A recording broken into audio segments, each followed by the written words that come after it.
I've got an opening for us today. Kind of rides off the back of cats. That's okay. Yeah. So, do you remember when I was doing puns, cat puns, which is a thing like I don't do regrettably. that. Yeah, and it like hurt Vince quite a bit. Yes. Well, I have some like residual, kind of like the resin of pun. You're all full of pun resin. Yeah, so I'm gonna scrape it out. Builds up quick when you have no resistance.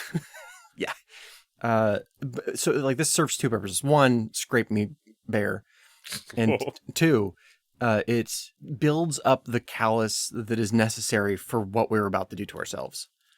Okay, fair. I'll accept that you need to scrape these pun barnacles off of your underside just for that result. Yeah.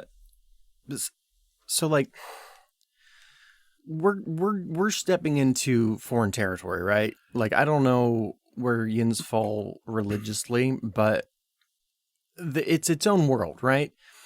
And what I decided to do was to expose us to this culture through the use of Bible camp safe jokes. Are these gonna be like popsicle stick jokes, but for Jesus? Yeah. Oh my god. Yeah. Okay, I'm actually kind of excited for this. A cross made of popsicles. Oh no. That wouldn't hold at all. Okay. Go on. Here we go. What was Moses' wife, Zechariah, known as when she threw dinner parties? The hostess with the Moses. That's a good one. You like that one? I mean, I like that I'm now thinking of Beetlejuice. How do you know that atoms are Catholic? They have mass.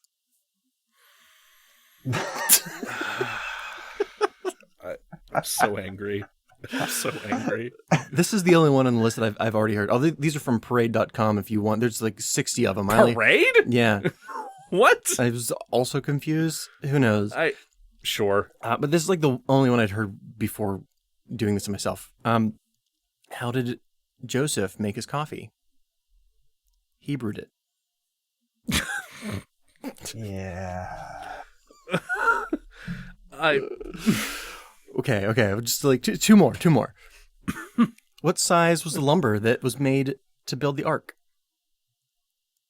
2x2. 2x2? Yeah. Damn it. Got that one. Last one. Oh, God. When preparing for the Feast of Weeks, you know that one, what did some disciples wonder? How much is this going to Pentecost? Get out. Get the fuck out. Oh, God. Jesus Christ. I was waiting for an anti-joke in there. No. Like, I mean, they were all about like halfway to an anti-joke as it was, but I was waiting for like, how did Joseph brew his coffee? And be like, no, pour over. There were a number of those from a different site that they were all that, and I wanted to die. But if you are still here, if you were able to suffer through that, welcome to DeRazzled, the podcast that takes award-winning worst films and fixes them. I'm host Jack Culbertson. Here to suffer alongside me, as always, is also host Joe Nealis. Amen. Today we'll be abused by what is easily the worst movie we've ever covered. Without a doubt. A movie that spreads the definition of the word so thin that we're mandating a new rule to prevent this from ever happening again. Yeah, this actually changed the course of the show. Yeah. A movie so devastatingly awful that we've been forced to reunite epic film company Ramming Speed Pictures, LLC. Yes, Knifebreaker fans, today we are joined by Scott McGrath, one of the 360-degree angles that create the Ramming Speed Triforce. Scott, welcome back to the trenches. Hey, it's an honor to be here. Long-time listener, big fan. If you really make me pick a favorite host, it's Joe. My heart. Yeah. I mean, he's the Ringo. No talent, but everybody loves him.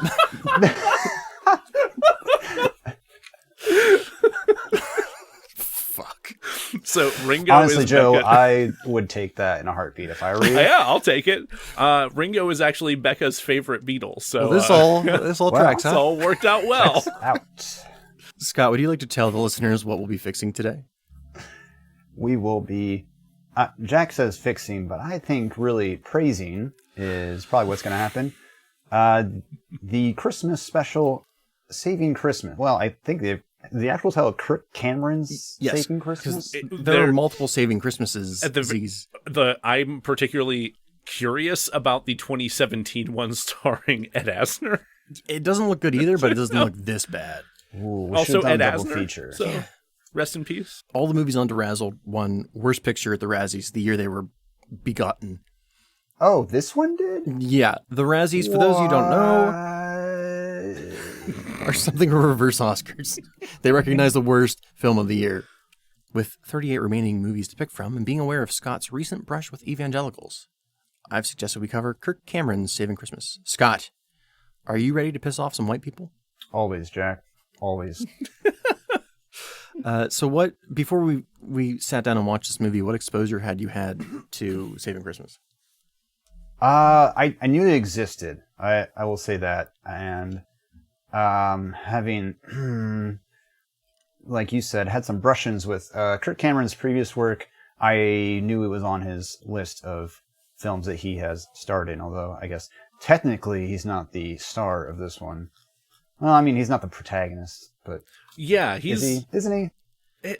I guess we'll get into that. Yeah. If we must. So I think now's a good time to say a brief disclaimer. Sure. Real quick, if you are a person that does not like conversations about religion, this movie is you cannot talk about this movie without talking about evangelicalisms. The real pronunciation. So, you know what? I actually practiced. I looked in the mirror, was practicing this. Like when I went upstairs to quote unquote wash my hands, it was me just staring in the mirror and going, evangelicals, Mm-hmm. evangelism. Evangelicalism. No. Evangelism. Evangelism. Evangelicals. Evangelicals? Jellicles? Jellicle cats. Damn it. It keeps coming back. And we're back. So if you didn't say you didn't like the movie Dogma, you're probably not going to like this one either. Our Not like the film, but not the episode. Now, Right. Now I'm just thinking about that time that Kevin Smith crashed a Dogma protest. If you're a person who watched, what's the one that Scorsese did with Willem Dafoe as Jesus? Yeah, if you know that one and you didn't like it, you're not gonna like this either. You're not gonna like that, no. And Scorsese's actually religious, so yeah. On the other side, if you have severe religious trauma and don't think that you're going to want to be confronted by that, as I so surprisingly was, maybe sit this one out. Yeah, that's totally understandable. We don't expect anybody who would not be able to handle this to listen to it. This stuff can get really heavy. It can really weigh on people quite a lot. So do what you have to do to take care of yourself. If you have to sit this one out, we understand, and we'll see you on the next one. So normally, the order of things, I'll summarize the film, and then we'll cover like those responsible. But you can't learn about this film until if you don't know who Kirk Cameron is, you cannot understand this movie. It's going to make even less sense. Yeah, that's 100% fair. So we're going to skip ahead briefly to who Kirk Cameron is. All right. Kirk Cameron is to evangelicalism what Tom Cruise is to Scientology, but worse. If I didn't know that Tom Cruise was a Scientologist, I could watch his movies and have no idea he was a member. Kirk Cameron, on the other hand, is a congealed mass of Bible verses and narcissistic, sociopathic manipulation. He's a real Ted Bundy for Christ. Oh, God. So what has this meat tube stuffed with right-wing propaganda done in his time on this earth? I will begrudgingly tell you. Before his lawyers reach out to us. Just going to keep ignoring that email. Kirk Cameron rose to fame as teen heartthrob in the ABC sitcom Growing Pains. Between 1985 and 1992, Kirk played Mike Seaver, being nominated for 2 Golden Globes for his performance. Previously an atheist, at the age of 17, Kirk became a born-again Christian. At this point, he began demanding that the series be rewritten to better match his beliefs. This includes, allegedly, but almost certainly, getting actress Julie McLeod, I think is how you say her name, Julie McLeod, fired for appearing in Playboy. Jesus. Yeah. As well as other minor plot points, but that's the big one that. I mean, that's a lot. Because the writers have been building to them getting married, and he's like, Nope. He also didn't invite his crew, his cast members to his wedding. He uninvited them all because they weren't the most Jesus. God. So he got rid of the one girlfriend and he brought in his actual girlfriend, Chelsea Noble, to play his girlfriend in the series, which they married shortly after and are married to this day. Simplest solution. Right. And that's what Kirk must be thinking, because anytime he plays a role where he has to kiss an actress, he has his wife stand in. Because it's a sin, I guess. All us theater people are sinners. Every last one. His greatest sin, however, and I've read this literally nowhere, is getting the character of Richard Boner Stabone sent off to the Marines at the end of season 4, presumably for his unfortunate moniker. Wait, hold on. Well, he tried to send Boner off to die? Literally read this nowhere, just assuming, from my own beliefs, that he got rid of Boner. Well, I mean, to be fair, Kirk Cameron has gotten rid of a lot of boners. Set him off to die. Yeah. Hey, you want Netflix and chill? Boo! Got a real Vietnam there. Never seen a dick actually run away. Look at it go, my God. Kirk's greatest contribution to the downfall of the human race is the creation of evangelical ministry, The Way of the Master. Co-founded with the only unlikable New Zealander I've ever heard of, Ray Comfort, the organization teaches evangelicals how to evangelize. In one educational video, Ray teaches us that the banana is, quote, an atheist's nightmare. Oh, God. An atheist's nightmare! As it's designed with good grip and a built-in zipper. Non-slip grip, I believe, is really one of its selling features. I think he did say non-slip, grip. yeah. However, when people pointed out that the modern banana was brought about through artificial selection and that wild bananas are small and taste like shit, Yep. he took that video down. But hey, facts and science are for libtards. Get out. It's going to get worse. I could honestly go on forever about this douchebag and the harm that evangelicism has done to the modern political landscape, and frankly, the rest of the Christian religion. TLDR a lot. But this podcast is called DeRazzled, and we fix movies, not existential dread. The slow slide into entropy. Yeah, not much we can do about that yet. Who wants to hear a movie summary? Me neither. Okay. Is it going to be about a movie, or is it going to be about this thing? It's going to be about this thing. It's gonna be about this thing. Yeah. We'll do that then. Good golly. So this is by far the longest script that I've written for this show. And the summary of the movie is the longest part of the script. And it is the shortest movie we've covered to date. None of these things should align in that way. Like, this is a House of Leaves fucking situation here. We open on smug douchebag lounging by the fire in his palatial abode.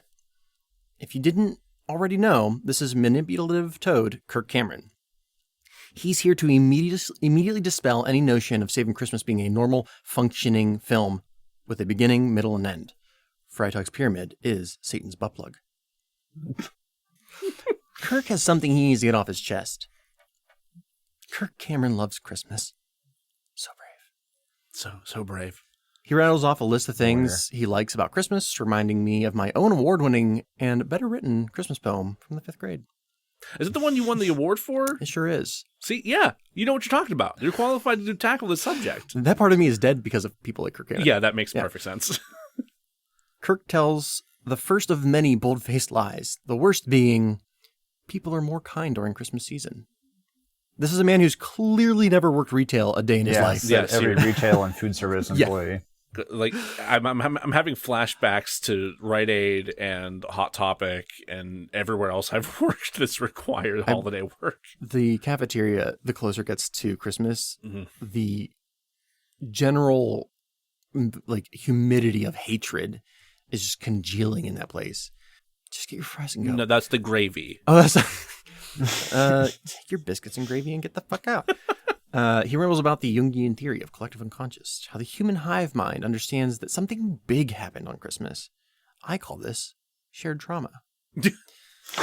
Hey, did you know very relatable human being Kirk Cameron loves hot chocolate? See, he's just like you and me. Mouth hole I like hot moist. chocolate. See? I'm just like Kirk. You're just like Kirk. Just like Kirk. Mouth hole moistened, Kirk gets to the crux of this theory. He warns his fellow Christians that the world is full of two types of shitheels out to kill Christmas. Poor victimized Kirk Cameron cries wolf, saying that the world's full of Grinches who have a real don't ask, don't tell approach to how the holidays are handled. The other option, however, is even worse. There are traitors within Christianity that reject Christmas as it's currently celebrated because of its pagan roots. Kirk pauses to take a human sip of very human real hot cocoa as per the stage directions. For those of you who don't know, the cup is it's empty. It's empty. incredibly empty. Yeah. It's like False. It's full of liberal tears. it's Oh, right. Okay. Set designer Ben Right. Shapiro. I forgot. mercifully, Kirk has a third option, one that lets Santa join the team, one that takes about 80 minutes to cover. He takes a final sip of cocoa-less cup coffee, enjoying the taste of, I said lies, and as they roll down his sour-like pit of a throat. But liberal tears works good. So that's where Boba Fett went. Okay. We finally got him back. The Cam Fam logo appears on the screen, writhing like a transformer on bath salts. The movie begins, for real this time, opening on a gruff, bearded man slumped over a table. Nicolas Cage. Nicolas Cage. The time period is ambiguous, but definitely before electricity. His brooding is interrupted by a youngish girl. Fearful, she tells the bearded man that he is at the tavern. The man with the shepherd's hook walks through the forest, the brutal cold biting at his face. The slowest I've ever seen another person walk. Yeah. He's probably a little drunk. And it's also in slow motion. Yeah. The disembodied voice of Kirk Cameron rises through the mist. Kirk, his voice smooth and understanding, talks about stories and how we understand stories and how we get tired of stories. And after repeating stories, some of the scary stories become Kirk Cameron, anti-censorship crusader. I blacked out somewhere halfway through that diatribe. Voiceover Kirk. So I'm referring to them as two different people for the purposes of this. So it's voiceover Kirk and then Kirk. Sure. That gets confusing, but we'll get into it later. Yeah. So he like dry fucks a segue from the old-timey beard man to modern day goatee dad bod. Now, finally the opening credits roll. An animated recreation of the nativity And scene. it's so fucking good. Scored by a ska version of Oh Holy Night. So good. This was unironically the best part Yeah. of the movie. Easily. Yeah, like Just- this legitimately got me excited. I wanted to get up and skank during this intro. I was like, this movie's going to be a lot of fun. I was like, It had nothing to do with laughably anything funny. else. Yeah. Fun fact, the creator of VeggieTales was asked to do the opening, and he's like, no. No, I'm not Oh, that's amazing. Yeah. The movie starts for really real this time. We're inside a very expensive home. The kind that when I was a kid, my mom would pull me aside and whisper into my ear, like, don't touch anything. Just one of the guys, Kirk Cameron, frees his time to remind us that the douchebag on screen is him. Thank God, I forgot his name between his TED Talk and now. He'll be starring in the role of Kirk Cameron.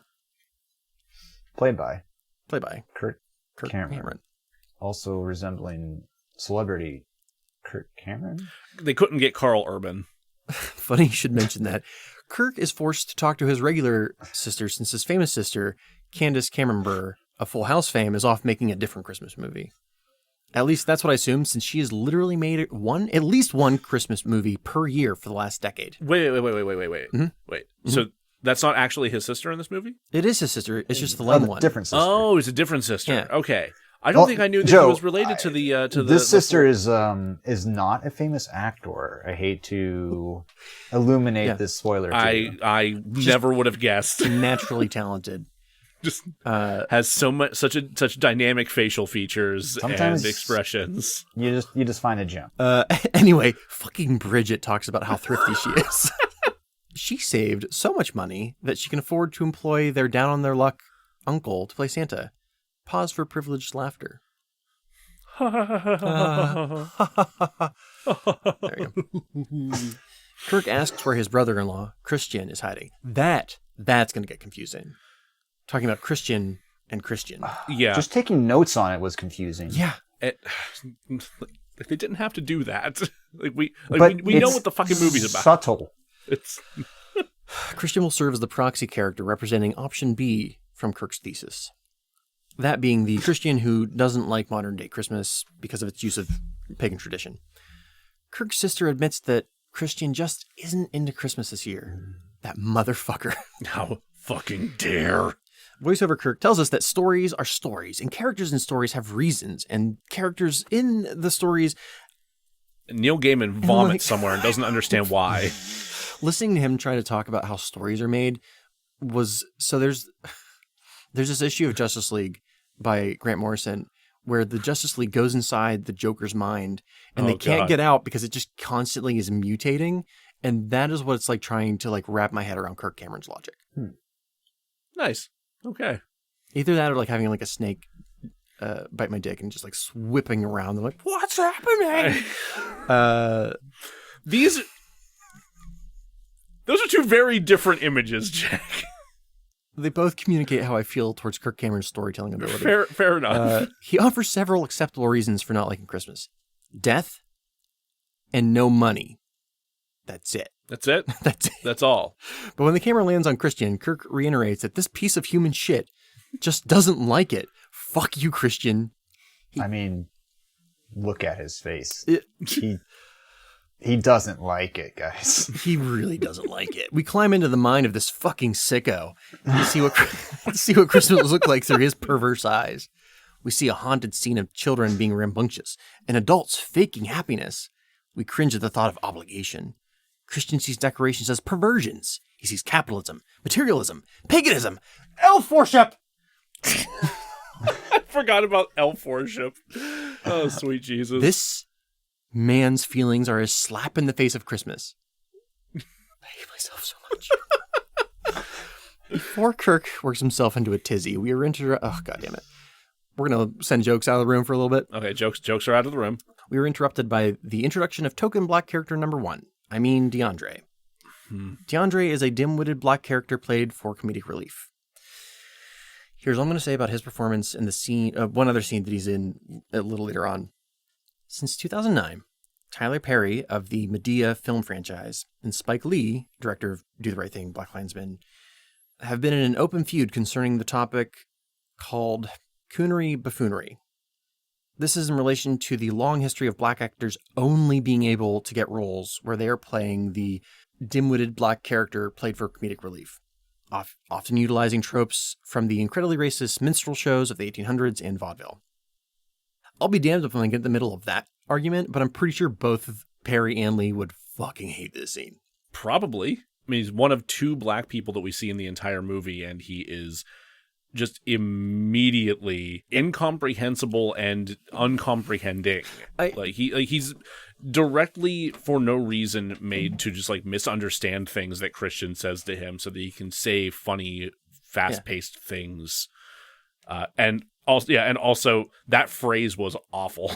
I felt uncomfortable saying it. Yep. And I was like, maybe Spike Lee just said it once. And I'm like, nope, that's the name of the topic. Yeah. Fuck.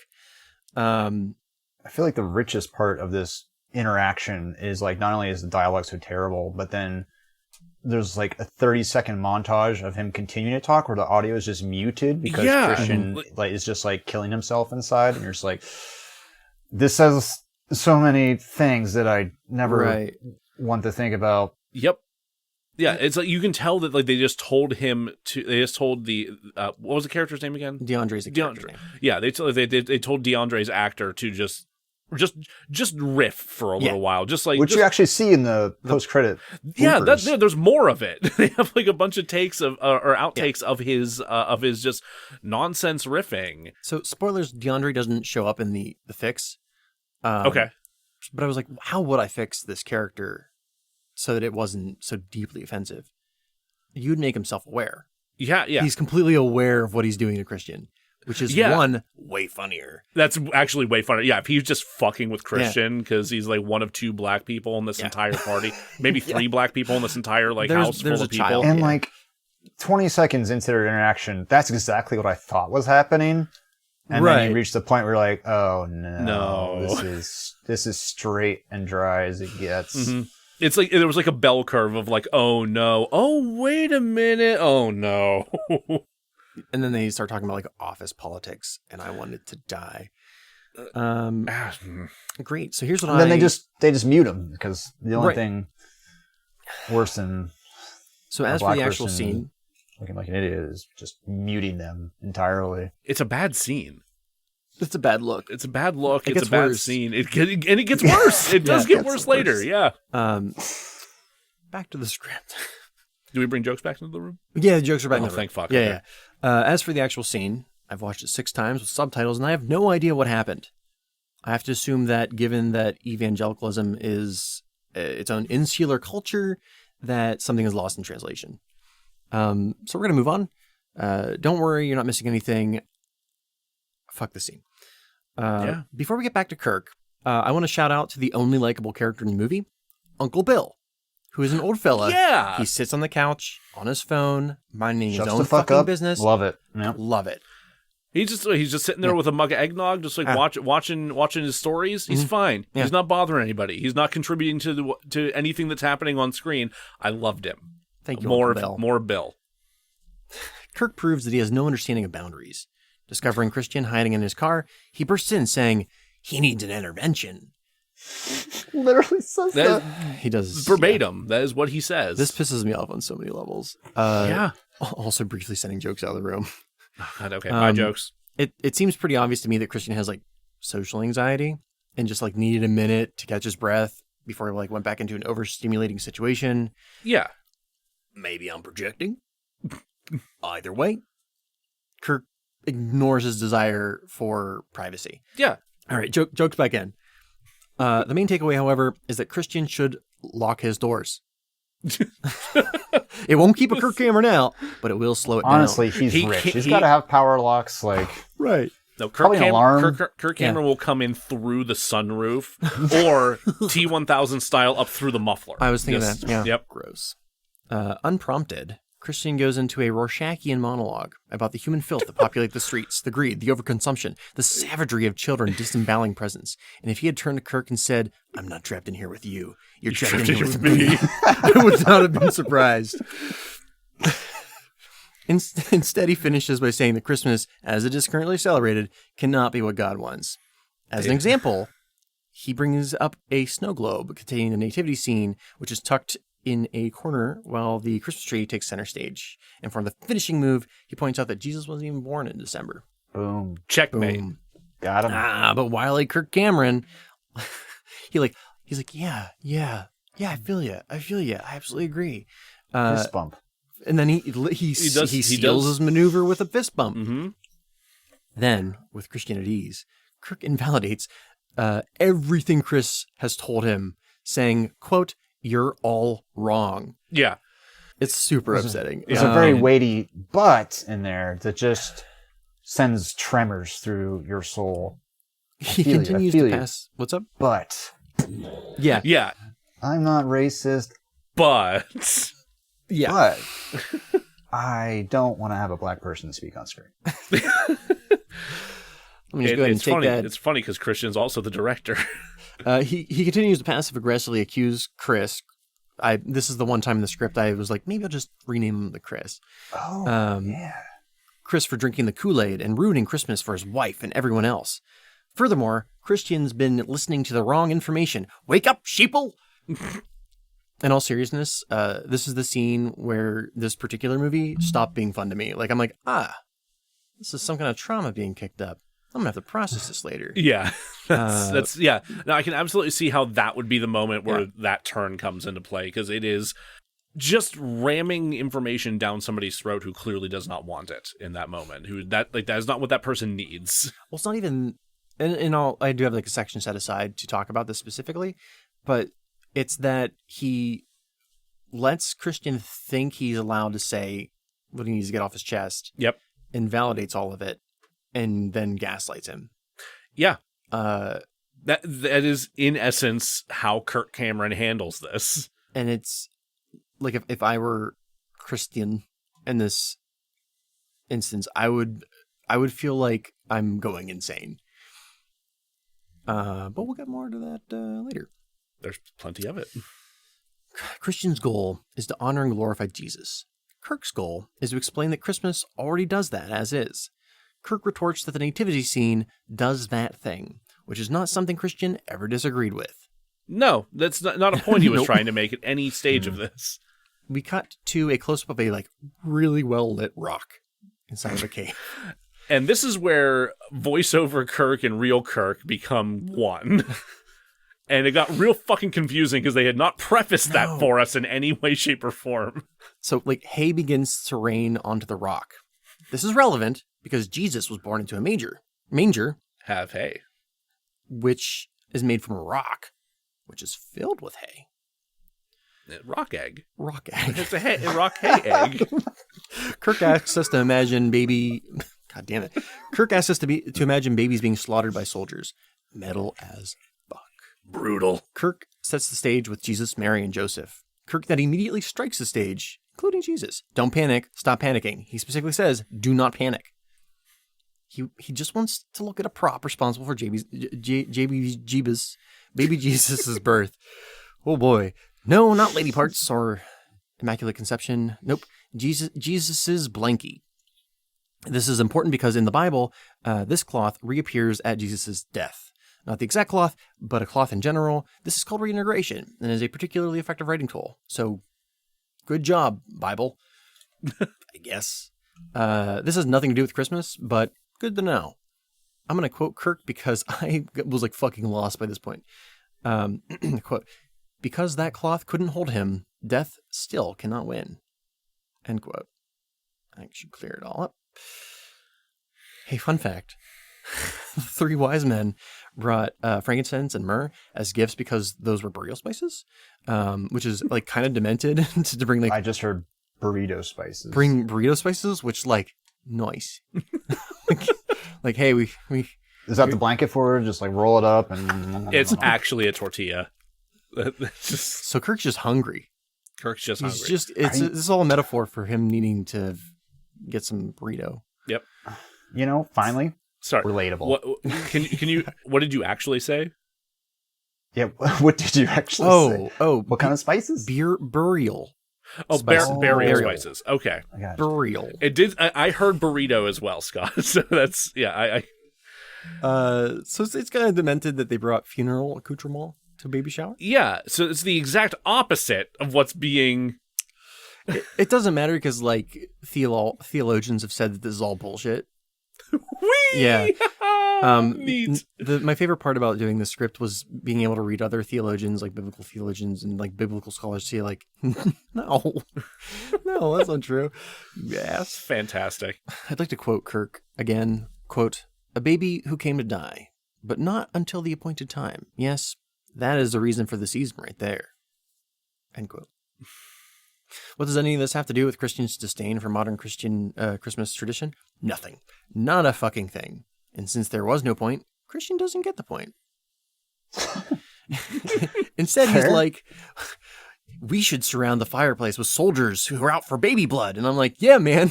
Yeah. That's metal as fuck. Let's do that. I'm kind of with you at this one point. And then I lose it. So this is when we cut to DeAndre joining a man credited as conspiracy theorist. In real life, is he actually credited that way? Yeah, because I was like, what am I supposed to call this guy? So his real name is Raffi, and that's what I'm going to call him. Because calling him conspiracy theorist is super demeaning. It super is. Yes. Especially because if he had one line, I'd be like, okay. But is this a person that I know, or do you just look at that guy and know that his name is Raffi? No, that's the actor's name. Yeah, but I knew that. Just by looking at him. But I don't know him from anything, do I? You just look at him, you're like, that guy that's a Raffi. So he has never acted in anything else, but he is a frequent collaborator of Kirk Cameron. Okay. Just looks like a Raffi. He does look like a Raffi. He's got a Raffi face. Yeah. Like a normal human being, DeAndre sits with his back to Raffi to discuss #War on Christmas. He does say hashtag, doesn't he? He doesn't, but he might as well have. I thought he did, Yeah, honestly. I The thought whole You could convince me. diatribe is so stupid It's and bizarre really that bad. it may as well have started with hashtag. Raffi turns Santa away from him, signaling to me that they're about to do butt stuff, and he doesn't want Santa to have to watch. But I was wrong. Instead, we get a conspiracy theory rant. Mugs up. He complains about not being able to say Merry Christmas at work and how Christmas trees are kept at Area 52.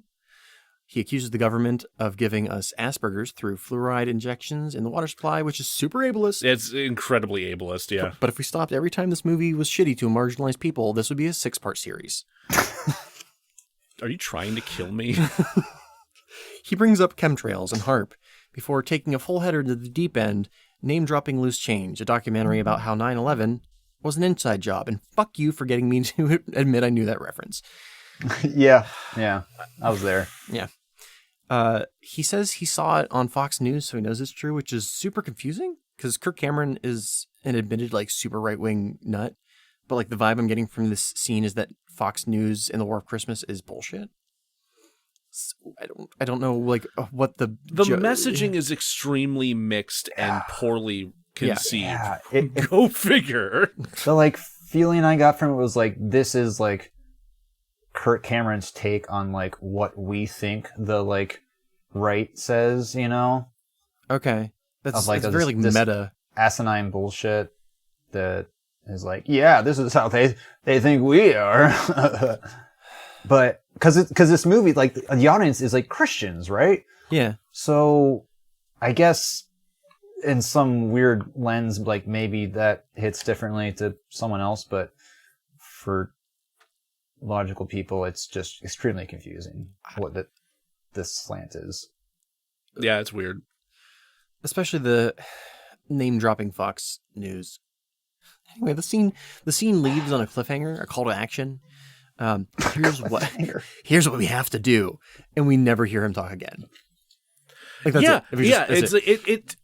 The thing that makes me the most mad about that scene, aside from the fact that it is portraying yet another person of color in the film as like an incompetent whack job. If you've ever seen The Room, there is a character who mentions, "Yep, I definitely have breast cancer." And it's never mentioned again. That's called slice of life filming, like storytelling, where like it's not the point of the story isn't to expand upon that. Don't give Tommy Wiseau or Kirk Cameron credit. Stop it. No, it's bad. It is a dangling thread that you think is going to come back at some point and be significant, and it never fucking is. This whole conversation amounts to nothing. No, it's just comedic relief for. I mean, I think it's also like what makes it even more painful is that half the scene, like in order to hide their mouths, he goes like mugs up, and then he talks behind a mug, but they do it in a voiceover instead. Yeah, the ADR, all the dialogue. It's really just visually and audially just a nightmare. It really is. So there we go. Finish that podcast because I just summarized it all. You're welcome. Well, good night, everybody. Christian points out that the Christmas tree isn't in the Bible. It's a pagan symbol for worshiping someone. He doesn't know. He forgets who Thor is and calls him Thor Cyrus. He like combines like of all of the like Norse gods or pagan gods to like not remember the name of. Yeah. You know, the one that has multiple Marvel movies out at this point. So he doesn't know. His name's Spider-Man? Spider-Man. The pagan god Spider-Man. I assume they're trying to write Christian. I assume they're trying to write Christian as someone not like unlike myself who can read and knows that Christmas iconography derives from pagan traditions, except they write Christian in this moment as a complete fucking idiot. Yeah. I also love that every time they say pagan in this film, which is many, it's like said with a real, and excuse my plosive here, but like pagans. Yeah. Yeah. It's just like they're just having to choke the word out there. It's got some real zazz on it. They use spicy pagan and they use another word. They use druid and they use them interchangeably, and they have no idea what the difference is. No clear understanding of what either of these things mean. Druids are a class in fantasy tabletop thank games. you. They use spells. I can name a few. Let's see. I have them listed here. Like, they get animal companions. They can wild shape. Yeah. Pagans don't wild shape. Fucking idiots. Dumbasses. Merry Christmas, you guys. Oh shit. Yes. If I generalize Christianity the same way these dicks generalized like literally any other religion, I'd wake up anything else? to like 60 Fred Phelps on my lawn. Oh Christ. Kirk challenges Christian, saying, "Well, when was Jesus born if not in December?" And they make fun of Wikipedia, which is like whatever, but they didn't read the article, which is like what we just discussed. Yeah. So I'm gonna go ahead and skip past that chunk. I digress so hard that we've gone back to the beginning. Genesis. Why Genesis? Because that's where Christmas trees come from. Confused? Let me make it worse. God made two trees, good tree and bad tree. Good tree was then brought into the house. God then decorates these trees with lights and fruit, and God thought of it first, druids, suck it! Like, what the fuck are you going? What are you on about? What does this mean? The earliest mention of druids comes from the 4th century BCE, predating Christianity, which does not occur till the 1st century CE. But it's fine. Through the power of comic book retcons, God called dibs. Oh, God. Also, the church didn't celebrate Christ's birth during the winter solstice to erase the pagan traditions. Nope, impossible. Why? I'll tell you. God invented the winter solstice because God invented winter. So, quote, enough of what pagans want us to see, end quote. You know, those pagans always trying to evangelize their pagan shit to you. Yeah. Always shoving their religion down your throat. All those pagans knocking on your door during the solstice to hand you pamphlets. Hand you out trees. Just delivering a tree that you didn't ask for. No. That would Put this in your tabernacle, you son of a bitch. Hey, let's talk about Adam eating forbidden fruit. Because All right. segues don't exist in this movie. Kirk corrects my understanding of how stealing works, saying that when you steal, you're required to give it back. Oh, I'm sorry, Kirk. You want to say it a little louder for the natives in back? Because they're quite vexed. Ooh. Oh, God. Adam can't do that because he ate the apple, and you can't give it back because that would be poop. Fuck you. But there is a loophole. The apple became part of Adam. Adam could put himself back on the tree, except he didn't. But what did Jesus do? WDJD? He put himself on the Christmas tree, quote. So when you walk into a Christmas tree lot, I want you to see hundreds of crosses, which is, maybe this is the Catholic part of me, but like, that's so bloody. That's so bloody. The darkest thing. Kirk's smuggery returns because he's finally got Christian where he wants him. Stupefied to the point of misery. Guilt-ridden, Christian says he wasn't looking hard enough. Which, like, bud, you can't see what's not there. But wait! Christian has one last trick. Santa Claus. Mm-hmm. Christian reminds us that the letters of Santa can be rearranged to spell Satan. And Satan Santa is the reason Jesus is gone from Christmas. What's more offensive is that this filthy foreigner is taking God's job. Good American God's jobs. It's God's job to decide who is naughty and who is nice. Christian compares this to carjacking, which led into him saying rolling, rolling, rolling, which my boys here thought was reference to Limp Bizkit, but it's actually the theme of Rawhide, popularized in 1980s Blues Brothers. Then, holy shit! We get this like security cam footage of a drunk mall Santa staring into the screen like out of nowhere. Oh my God, this is when that came Yeah. into play. Like literally like security cam footage of dirty old stanky Santa, his grubby mitts hungry for a bite of God's job. Kirk stops small Santa just before he's about to like step through the screen like the moist girl from The It Ring. really feels like a Samara moment. Like this Kirk Cameron ass Santa is gonna reach through this grainy screen and just rip my soul out. But Kirk would like to introduce us to the real Santa. We then cut to the beard shepherd fellow from the beginning. It all comes back around. This is Santa, or rather Nicholas, the bishop Saint Nicholas Cage. Saint Nicholas Cage of Myra. This was a real man. He lives in what is like modern day Turkey around like 300 CE. Kirk starts accurately enough, saying that the man was known for being generous to the poor and children and giving gifts and money, la la la. Then he gets like maybe a little less true. Like historians kind of aren't sure if Nicholas was at the Council of Nicaea. But then we arrive at his probably not true, which is Saint Nicholas whooping some motherfucking ass. Yeah. No. It wasn't that bad. It was dubstep. It was wub dubstep. There was some wub dubstep, but I really wanted it to be like just metal. I wanted it to just go as fucking hard and heavy as it could as he whipped the shit out of this guy. I can't wait for you guys to hear my fix. I try. Oh god. So we see Santa rock this Greek dude's world. The Greek dude is Rafi. Is well in the story within the story it's Arius.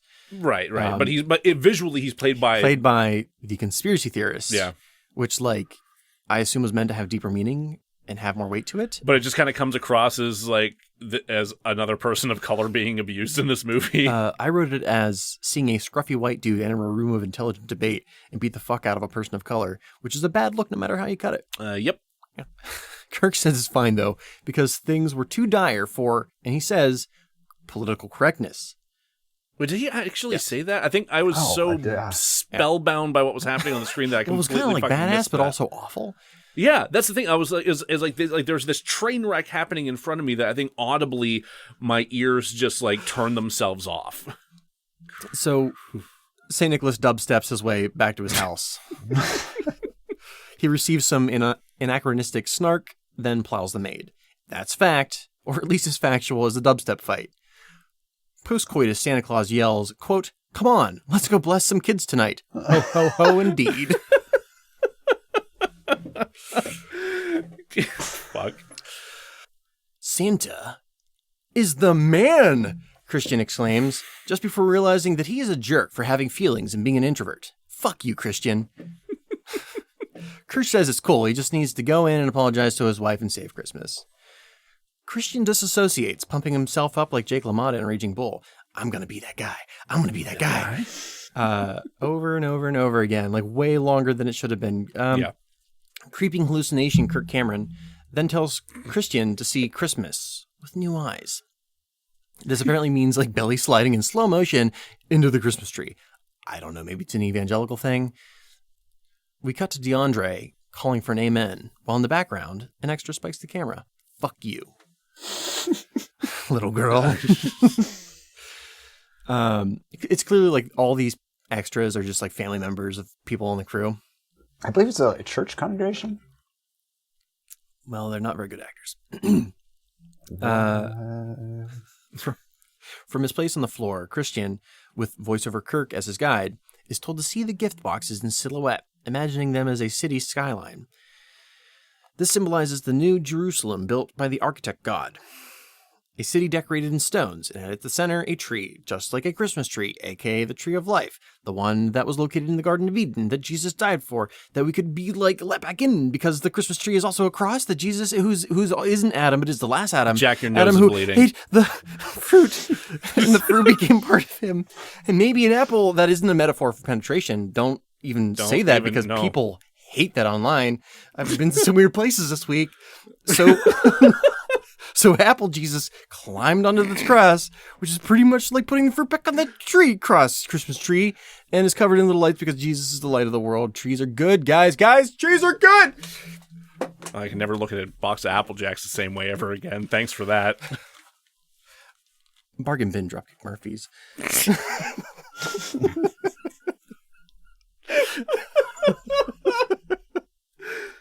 Bargain bin Dropkick Murphys plays under a slideshow of a group taking photos with a serial killer Santa Claus.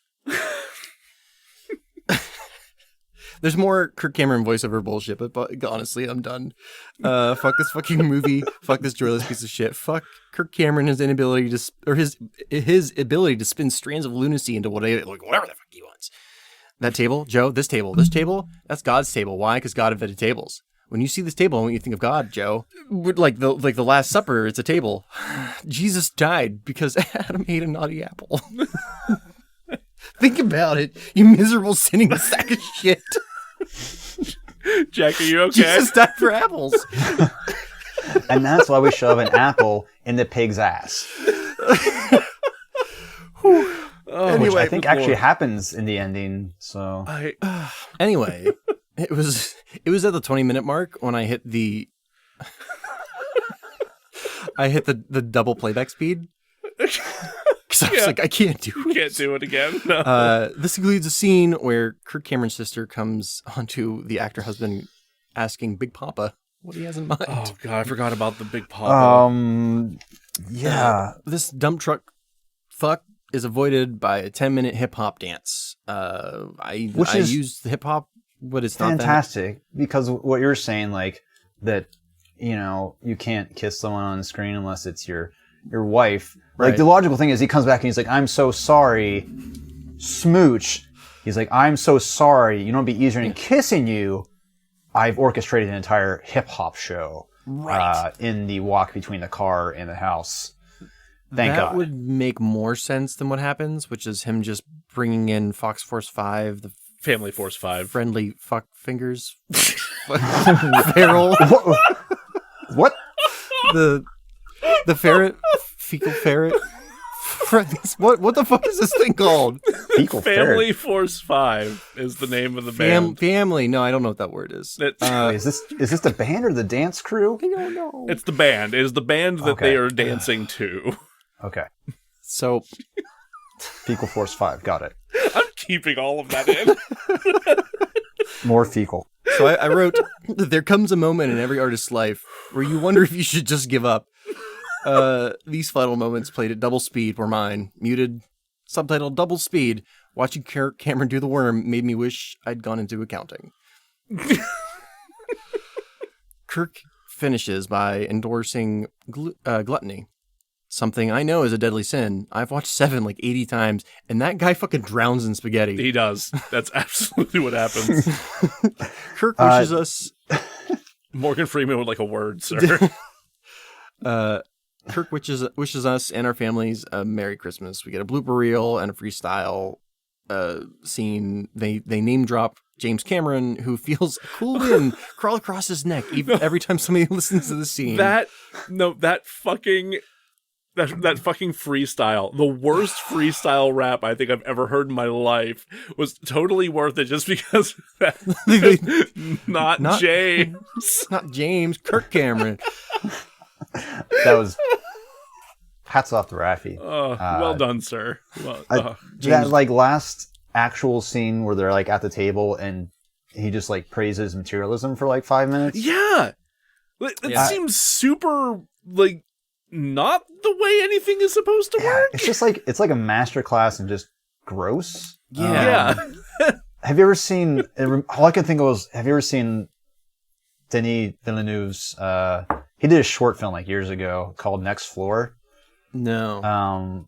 It's all I could think of when I'm watching this. It's basically the short film. Like the entire concept is like you just see like a bunch of weird, old, bald, creepy looking people sitting around a table, just absolutely like stuffing their faces with the most like disgusting, bloody looking food. And then the floor starts creaking, and there's a band playing throughout. And eventually the floor just falls through. The entire table goes down, lands onto the next floor. And the older musicians are like, next floor, please. And they run down the stairs to the next floor. And then eventually they start eating again. And this happens like 10 times. And that's basically the entire... It's very satirical, but that's like... kind of great, actually. I couldn't help but like see that scene like intercut with this materialism pornography moment. Yeah. Though, if I'm not mistaken, we got like one last shot of Bill. We did get a really quick Bill shot. That's true. Yeah. But again, best part of the movie. Aside from the ska intro was... Does that mean he got final billing? Goodbye. What a great time to send jokes out of the room. So as I mentioned earlier, I wanted to talk briefly about religious trauma. Okay. So originally, I was going to go into a portion of like those responsible that covered the rise and change of evangelicals, which like I personally think is fascinating, but doesn't really add anything to the episode. Like understanding what Cameron believes and how he spreads his belief is enough for our purposes. Yeah, that's understandable. However, I mentioned the scene in the car where Kirk like leaps over the boundaries that Christian set, like listens to Christian, acts like his friend, and then invalidates all of it. More so, he puts blame on Christian. Yeah, which is really fucked up. This is a fictional like bullshit movie, but in my own experiences, this is something that happened over and over and over throughout my upbringing. I was same Roman Catholic on one side, yeah. and then I would say like soft evangelical on the other. It was like never defined as such, but like the more I learned about evangelicals, I'm like, oh, those are all things that check. Yep. But like guilt trips and self-loathing, yeah. But in all seriousness, like gaslighting and invalidating my feelings was like a constant. Like if there's a surefire way now to give me a panic attack, it's like invalidating and belittling my feelings, which makes me feel crazy, like Cassandra, and I'm cursed and unable to get anybody to believe what I'm saying.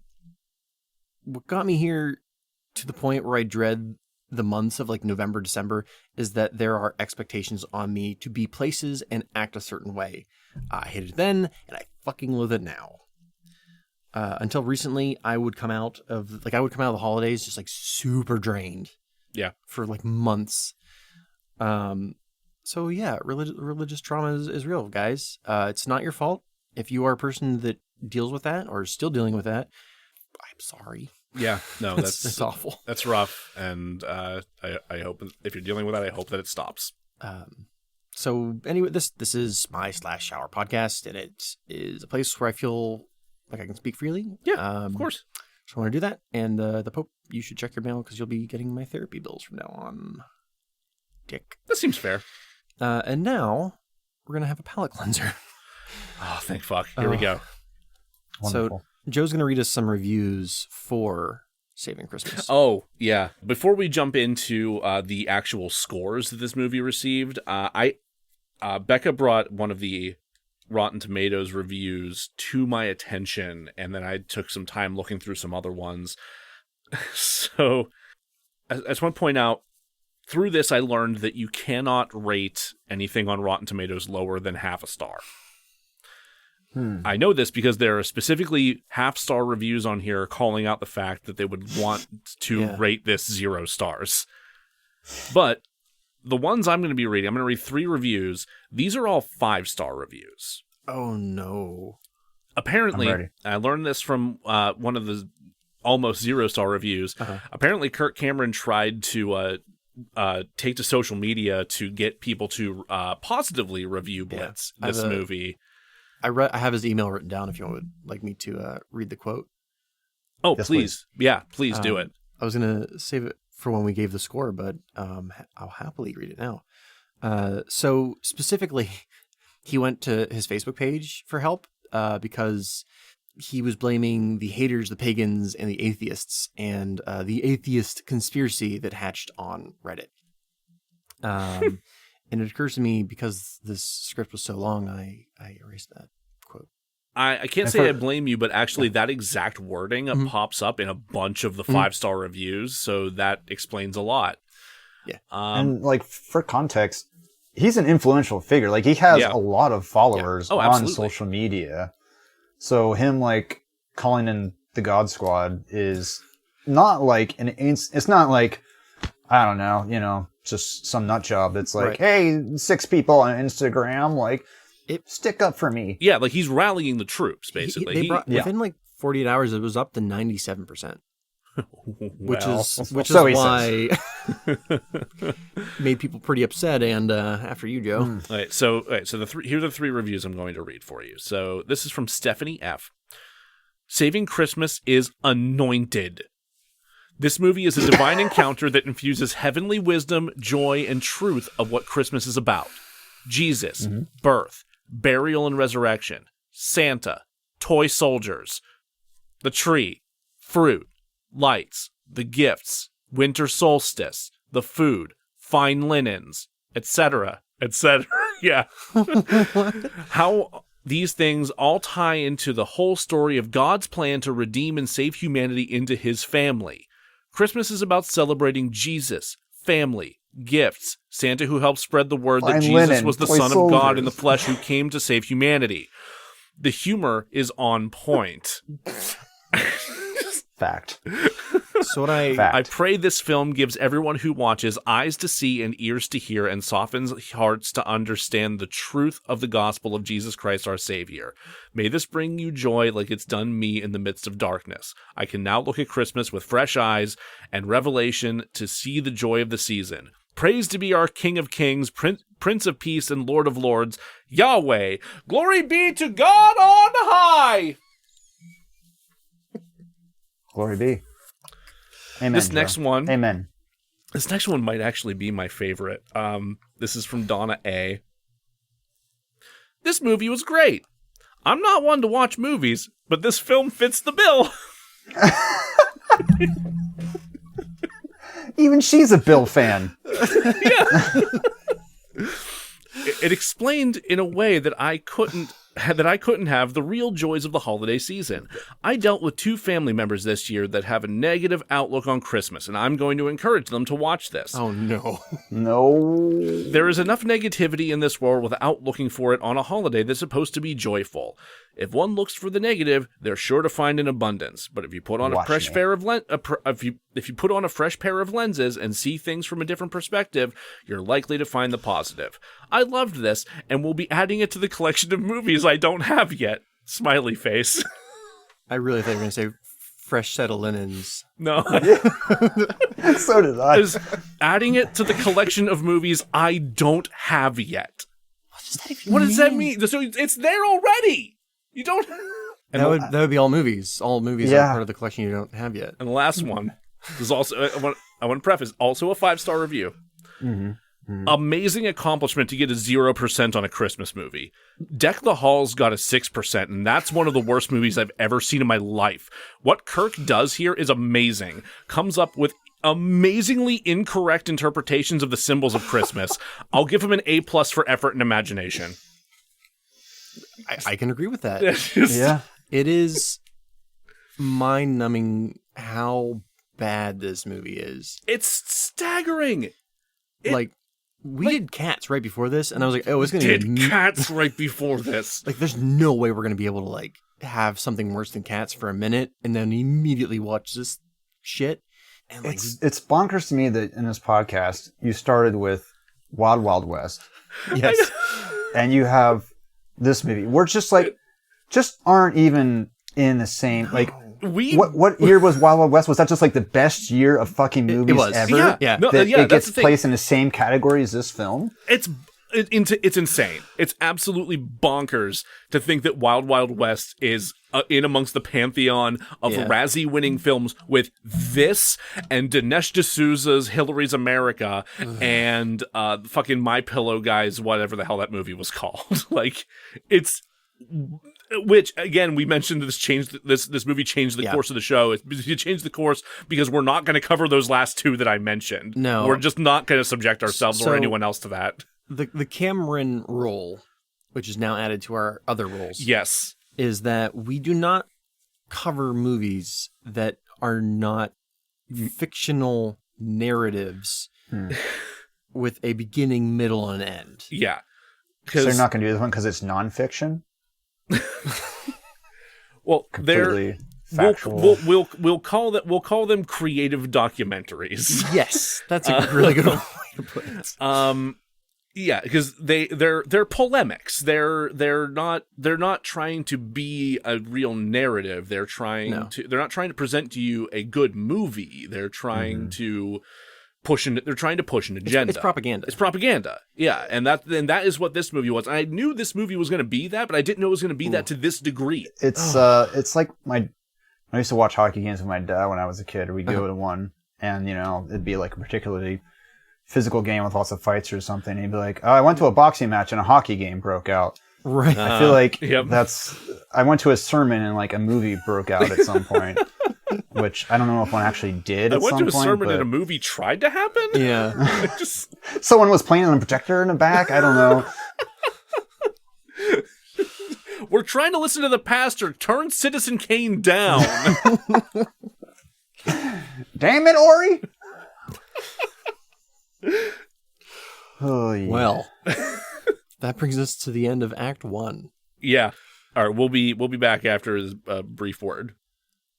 Welcome back, everyone. I hope you enjoyed Act 1. I hope you enjoyed my retelling of Kirk Cameron's Saving Christmas. Jack is out of his fugue state. We're ready to go. We're ready to continue. I bleached my mouth and my eyes and my brains, and now I'm starting clean, just like baby Jesus did in the main. I don't know. So on break, we started to have a conversation that I thought was relevant and that we should have on mic. Sure.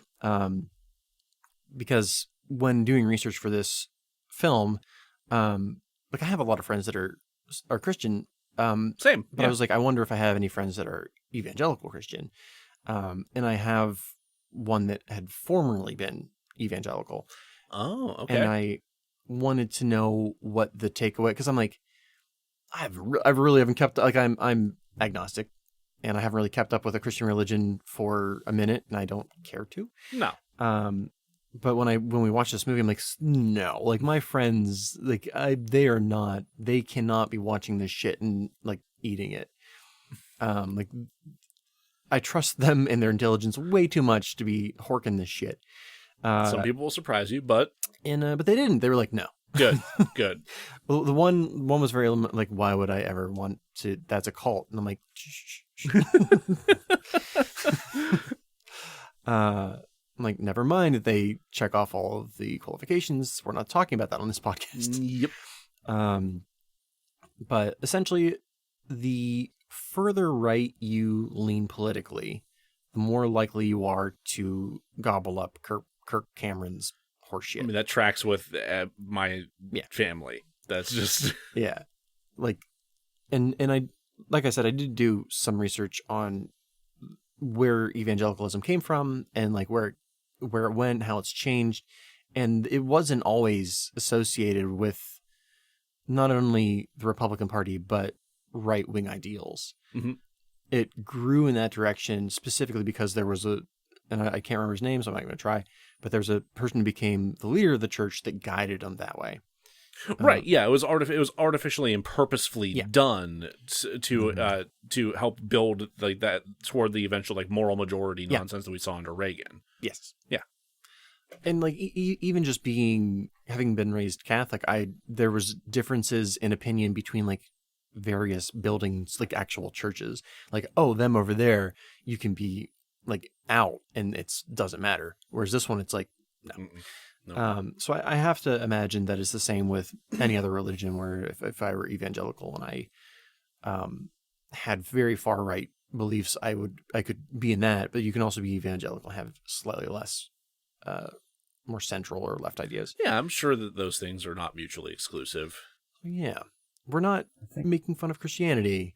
Yeah, I think that needs to be made abundantly clear. Like we're not here to just pick on the idea of being religious. It's just there's this particular strain of thought that Kirk Cameron adheres to and applies to this work in particular and most everything he does that is pernicious. I think it's important to keep in mind, like, this isn't some just like an extremist tiny strain of religion. You know, this reaches an audience. Like, he has a following, and you know, when we were researching some faith films, so we shot a short film recently, and it was a parody of faith films. So I didn't know anything about the genre. Our director, Dante Cuesos Thompson, he recommended some films, and we watched some together, the watch-alongs. There was some alcohol, sure. We had a good time. Smart. But I didn't know about this universe. And so what is a faith film? A faith film is like generally an evangelical like film that deals with real life situations, but through, it's always solved through practicing faith, right? So in Kirk Cameron's take Fireproof, which is one of the films we watched, for example, and it's a very like classic like faith film. So Kirk Cameron has some marital issues, and he's also a firefighter. Fireproof, and you get it. Okay. Okay. Yeah, so he has some marital issues, right? And there's like kind of the shepherd character that always appears in these faith films, which in this case is his dad, I think. Okay.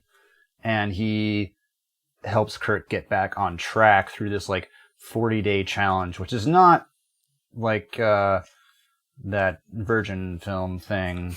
What's that called? For the 40-year-old virgin?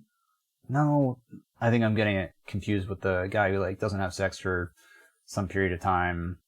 It's a terrible film. Anyway, I'm blanking on that one. Did you watch it on a hub of some sort? Anyway, so there's usually this shepherd character, and they, help this person get back on track using loosely Christian principles and, verses and stuff like that. So that's kind of like the general genre. But watching these films, I was like, wow, this is wild, like this, who is this reaching? Like, it can't be like many people, but it is. And we watched one of these films with our production designer, which is really interesting because she was brought up in this kind of world. She was, kind of grew up in a church and grew up on these films and very much knew Kirk Cameron's filmography and, related characters and stuff. And so that was really interesting to like have her kind of, as we're watching a movie, talk about some of these things like, oh yeah, that's a thing because of this. And we're like, oh, that's a thing.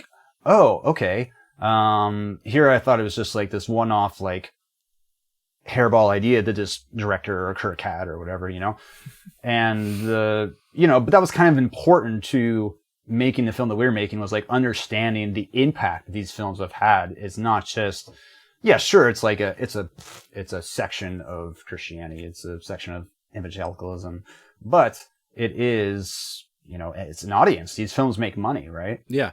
That's an important thing to keep in mind if you're going to satirize it. So having her watch it with you, did the movie make more sense?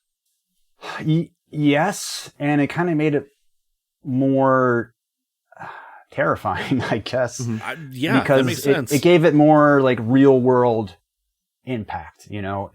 She made connections that or references that I wouldn't have known or like understood how it related to some of the other tenets that these characters are preaching in other films or online or whatever. So it definitely like gave it more weight of like, oh, this is why we're making a satire of these films, because these films are potent.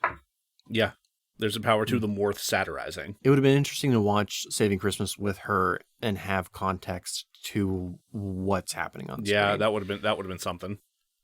Because watching, I mean, even in the summary, like there are parts where I'm just babbling because I have no idea what I'm seeing or saying or watching.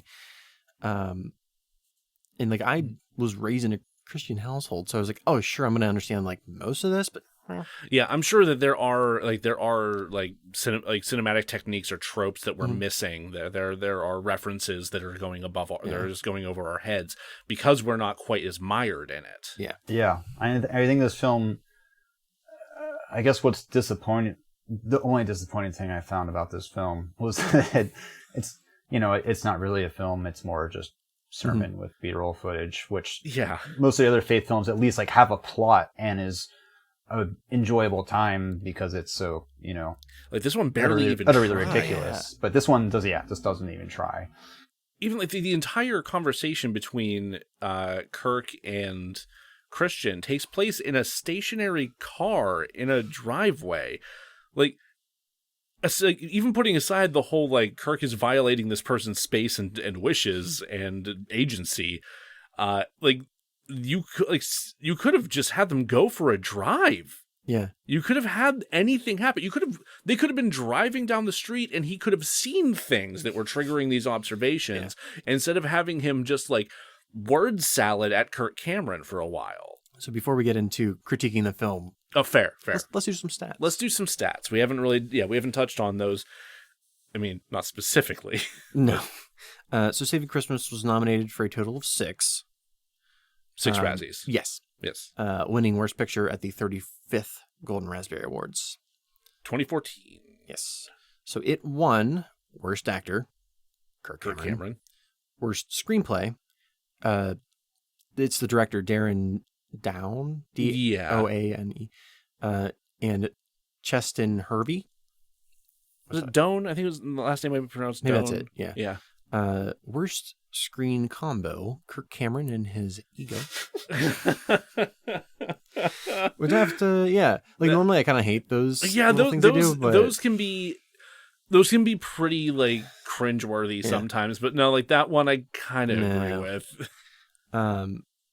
Because even in the scene between DeAndre and Christian, I'm like, you know what? I hate it, but I don't hate it as much. No, because Kirk Cameron's not here. Yeah, it was a reprieve in that sense. Yeah. It was nominated but did not win Worst Director and Worst Supporting Actress for Bridget, not the famous one, Kirk's sister. Poor sister. Wait, does it actually say not the famous one? Or No. Oh, you added that. Yeah. Say that because that feels like something the Razzies might do. So scores. Scott, I feel like you've already know or have looked, but do you want to take a guess at the general Rotten Tomatoes score? I believe it's 0, isn't it? It is. The critic score? The critic score is flat out 0. Yeah. And I didn't even know it was possible. Yeah. No, I didn't either. Lo and behold. I found the Kirk Cameron quote. Kirk Cameron quote. Cameron Crowe that's rough. film that I would prefer to be watching right now. His quote, which I'll read to you now. Okay. Helping me storm the gates of Rotten Tomatoes. All of you who love Saving Christmas, go rate it at Rotten Tomatoes right now and send the message to all the critics that we, it's capitalized, Sure. decide what movies we want our families to see. If 2,000 of you, out of almost 2 million on this page, take a minute to rate Saving Christmas, it will give a film a huge boost, and more will see it as a result. Thank you for all your help and support in putting the joy of Christ back in Christmas. People didn't like that, so I think No. weren't these posts also accompanied with like really excellent photos? Wait, what? What do you mean? I think I saw like when he posted these on Facebook, he also like took photos. It was like, I don't know, him with like a hammer and like a tomato or something, and then like, no, I did see the when it one. went up to like my 97%, he God. posted something. They're please look them up if you When have I was not looking seen for them. pictures for the Instagram, I saw one of him, and he's holding 2 red tomatoes, and he wrote Rotten Tomatoes on them, and he's like holding them up. He's a normal, average American like you and I. This is the thing that sane people do. It's fine. It's so normal. Scott, what do you think the audience score is on Rotten Tomatoes? Ooh, this I don't know. Yeah, it's always upsetting. Yes. Because you have to remember, based, he put out that push for people to rate it. based on the history of audiences being turds, I'm gonna say We don't say that audiences are turds. No, We say audiences that I'm a guest. I less say what critical. I want. Turds. I'm gonna say 25. pretty close. Pretty close. Pretty close. 30. Yeah, it actually hit 30. Nah. Uh-huh. Wasn't Cats like 30? I can't remember what Cats Well, was. yeah, do you I- want to look at that while I I- talk to IMDb? Yeah, I'll look at that. Scott, out of 10, what did they score on IMDb? I should mention that this is another site they won't let you rate 0. I tried. Well, I'm gonna go with like 1.5. Close. 1.4. Yeah. It's definitely one of the lowest scores I've ever seen. It's definitely one of the lowest scores I've ever watched. I don't know that like I've ever seen like a movie that was that low. You know, it's Right. like something that's like not available anywhere, or something that never made even a DVD or something Right, that yeah. like somehow is on IMDb, and you're like, But for a movie that had a box office, Yeah. And I think it made that's low. That's uh, low. what do we have here, Joe? Cats had a 53. Oh yeah, I forgot that it's even more upsetting. Yeah. And 52% of them were high, and God bless them. Absolutely. Oh yeah. So now we come to a category, a section that I'm calling Fixing Kirk Cameron's Lies, because I'm capable of reading more than one book, which he cherry picks from anyway. Fuck you for trying to gaslight history, Kirk Cameron. Succinct. Yeah. Okay. Let me give you like the quickest summary of the origins of Christmas traditions. So like, as I said in the first part, a lot of this information is not coming from Wikipedia so much as, not that I'm not shitting on Wikipedia. It's a really good resource. Wikipedia's a good resource. Yeah. It's a good place to find sources. Just like, yeah, double check your sources. Yeah. But like religious scholars, universities, priests, whatever. Because some Christians don't mind telling you where shit came from. Yeah, right? So Who'd have thunk? Yeah. So ancient Rome, in December, they would celebrate Saturnalia with singing, dancing, gambling, and cross-dressing. Ooh. I think Saturn was Saturn. I'm more familiar with the Greek versions, and in Greek legend, he is Cronus. He was a titan. Cronus, yeah, okay. In what is like modern day Iran, they worshipped Mithra, which was a god of the sun, who was born in a pasture and visited by shepherds who were in awe of this new god being born. It's vaguely... That sounds vaguely familiar. In Northern Europe, they celebrated Yule. Again, the birth of the sun. They would find the biggest fucking log they could possibly find and burn it. And for as long as it burned, they got rip-roaring drunk. That's a party right there. Hell yeah. It lasted approximately like 12 days. So that's like 12 straight days of like partying. Big fucking log. It's a big fucking log. And Holy shit. Like, I used to do some pretty hard partying, but never for 12 days straight. How do you tend to fire when you're like 6 days deep drunk? Are you drinking in shifts? I assume the children are in charge of the fire. Rotation? That's not better. It's not like the children aren't drinking, Jack. That's true. Yeah, there's that too. That's probably accurate. So they brought the evergreens inside to remind themselves that life continues. I completely forgot about or skipped over that part in the summary where Kirk Cameron says that pagans used to bring evergreens inside because they were trying to like magic themselves into immortals. Yeah, it's fine. If I fuck this tree, I'll live forever. You don't know until you Hasn't try. worked so far. Ancient Germany would pay tribute to Odin, not Thor, you fucking queef. Thor Cyrus. And then possibly the one that I think is like, if I were to celebrate any of these, I would celebrate Yule. But if the one that like just tickles me the right way. Oh, wait a minute. Hold on, real quick. Mm-hmm. Thor Cyrus, was he portmanteauing Thor and Osiris? That is correct. Is that? Oh, for God's sake, those are not even like. You got your Norse and my Egyptian, and just kind of squish them together. It's like you're two great tastes that go great together. Those religions do not go. Those mythologies do not fit well together. No, not at all. Way more incest.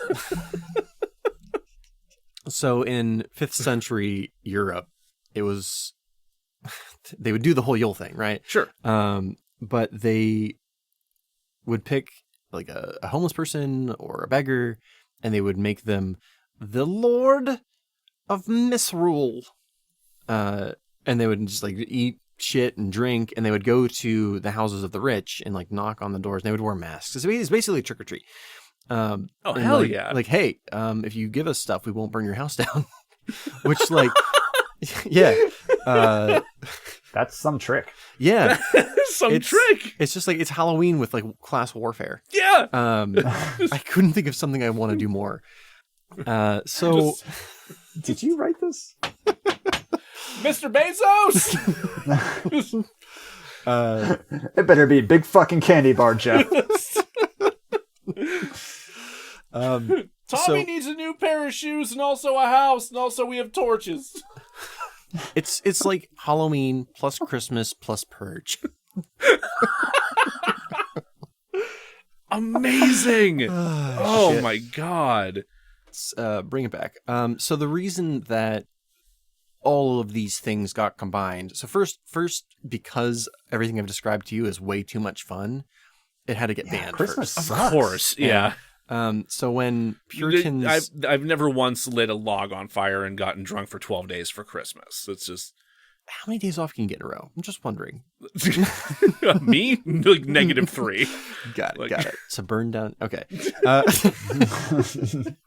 Knock on your manager's door, and So obviously Puritans were like, "This is fun. We can't have this." Like they banned Christmas outright as a holiday. You would get fined if you mentioned it. If you mentioned Christmas? Yeah. But whenever immigrants started coming to America, specifically like Irish, Eastern European, they would bring these Christmas traditions along with them, and they would be like, yeah, maybe we'll dumb them down a little bit, like soften them up a little bit so that we don't rile up everyone. And basically what we have is like child's gloves Christmas. Kids love Christmas. Kids gloves Christmas. Okay. And which is what we now have today. That is the history of Christmas in choppy, quick fashion. I think now is a good time for me to talk about a conversation I had with Belinda in the car the other day. Okay. So Kirk Cameron is playing just the most hurt victim in that movie. Yeah.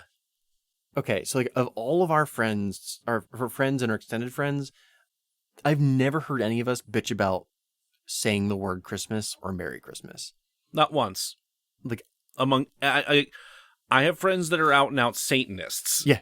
Who I've never heard once bring up Christmas. Most of us celebrate it, and like Yeah. It's like this is culturally ingrained. yeah, like, it's a just- cultural thing now. It's Yeah. not even like a religious thing. Like of all the people I know, I'm probably the furthest one who's like, yeah, Christmas is whatever. I'd rather celebrate Yule, which is like a conversation that Belinda and I've actually had. Yeah. Just because, again, religious trauma it has nothing to do with the fucking holiday. Like we really, so I'm going to speak for all liberals. We don't care. We don't care. Yeah, like nobody's we've getting just got fu- bigger things to bitch about. We you have know? so much more important things to bitch about. The only people who ever Speaking bring of this Jeff. up are people on the right. Are people who feel like religion is being like vilified in some way, and it's just like, no, that's not what's happening. Like bigotry is being vilified. Like fascism is being vilified. Like all these things that are worthy of being vilified are being vilified, and yet you seem to take issue with that. I don't know. It's no one else is getting pissed off because some people say happy holidays. Nobody else is getting pissed off because Starbucks sells a cup that doesn't say Merry Right. Christmas or whatever. Like No, it's- like there are oatmeal raisin cookies posing as chocolate chip cookies out in the world, and you think I'm worried about people saying Merry Christmas? Scott. Yep. I like oatmeal raisin Yeah, cookies. these are really pretty good. Listen, guys, you can like what you want to, but if you bring them to a party and I think they're a chocolate chip cookie, we're gonna have some fucking beef. Oh no! I clearly label them Thank you. For allergy reasons. for allergy reasons, of course. Yeah, Yes. I'm and for allergic not to angering bullshit. Scott reasons. It's so stupid. It's so ridiculous. Yeah. Like we really don't care. There's so much more to worry about right now that do I die a little bit every time the Halloween decorations get taken down to put Christmas decorations up? Yes, but I would also celebrate Halloween for half the year. Same. Yeah, absolutely. Like the thing. You better find a big log then. Yeah. The thing that kills me is like a bunch of the reviews on Rotten Tomatoes like specifically call out atheists and all this other shit. Yeah. And like that's not even what the movie's addressing. Like the movie's addressing Christians who have a quote unquote shitty view of Christmas. And even then it's just like do you have any idea what people actually think and feel about things? How out of touch are you? I think I cut it from the original script, but I had a portion where I like ranted about how insular and cut off evangelicals are from the world, Yeah. and how it is really its own culture within itself. Like they have their own news, they have their own, obviously their own church, they have their own traditions. Yeah. In like a much broader sense, like in a much larger population, it's almost like being Amish. Like that is its own world. Okay. Kind of cut off from the mainstream. What I'm saying is they're a cult. It's been dropped. The C word has made an appearance. Great. So what didn't you like about the movie? Well, I mean, is that the category we're starting with? No, we try to be, and like, this is on you guys, because what we do first is we talk about what worked. Oh, Christ. And we start with the cast. Okay. I'll wait. Here, I'll say this, okay? So it got the awards. It got worst actor, worst picture, worst screenplay, and worst duo. Well, some of those were nominations, but yeah, and worst supporting actress for the not famous sister. Yes. I know it won worst actor, but that's the one I don't agree with. I think it definitely deserves the duo award for sure. But like Kirk Cameron as an actor, like he's an actor. He's passable. Is he completely insufferable in this film? Absolutely. But as like an actor, he's fine. Is he playing a character? No, not really. But I mean, method actors get awards all the time, so whatever. Ryan Reynolds is great. So, just Ryan Reynolds. What's that? I said Ryan Reynolds is great, but he's just Ryan Reynolds. Yeah. Right. So what works as far as like performances go, like, I mean, nothing, but Cameron is like the antagonist turned protagonist. I don't know. It's confusing, but I don't think that award's deserved, to be honest. Real quick, I just want to stand up for this film. I really want to die in this rock. Go ahead, Joe. Real quick, we don't typically run through the nominees for specific categories like this, but I was curious. Yeah.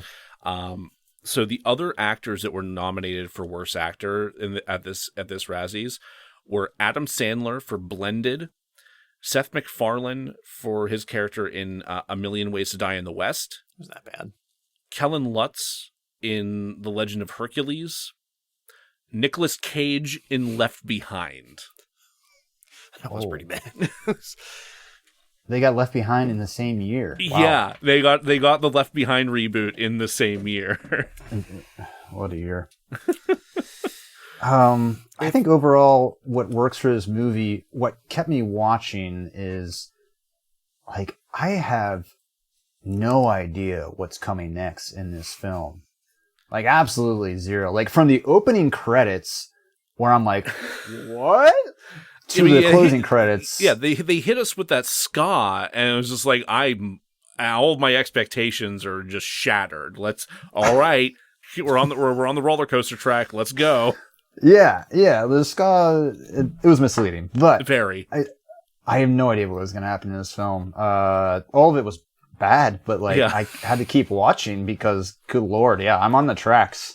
There was no telling what was going to come next at any point. Even whenever you started to accept, okay, there's no predicting what's going to come next. It's like the next thing that came up was still so surprising. You're like, what the fuck? Yeah, I think you both know how I feel about this film. What it could have, should have been is a metal music video. I think the visuals, some of the voiceover is it just writes itself. And I really like to just really highlight some of those things because they're beautiful if you can just replace the audio in your head.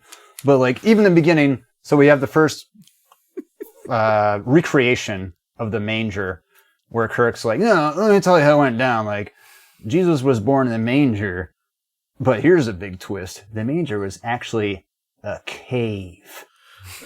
Which is like this big reveal in the movie, which no one cares about. Doesn't matter at all. Not relevant. Unless you want to be metal as fuck. What sets that across better than a baby in a cave? And he literally says the world power wanted him dead just for being born. Right. Right. And I don't disagree. There are moments that it could be very metal, but they didn't do that. No, they very much did not do that. So I don't know if I can say this worked so much as missed opportunity. Jack, you asked for good things about the film. It's not my fault you have a piss poor imagination and we're listening to it with audio on, okay? How dare you not watch this movie on mute so you can substitute fucking Iron Maiden? What's going on here? Jack, quote, watch it with to subtitles. become the warrior that ensured that death finally was killed.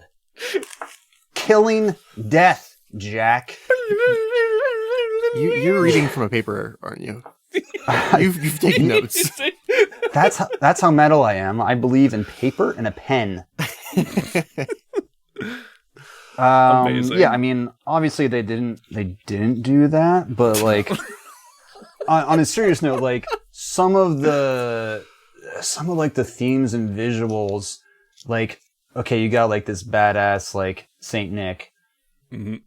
Listen, none of it's like good. The cinematography is like, and the voiceover is bad, but like, you know, you do get like this building of like this shepherd character like walking in the snow with like a staff and just like looking to like out of like a fantasy novel, and I'm kind of like, yeah, That's like, another thing I cut. I've never been presented with this like version of you know, Christian history before. Like, go on, tell me more about this like fantasy metal character.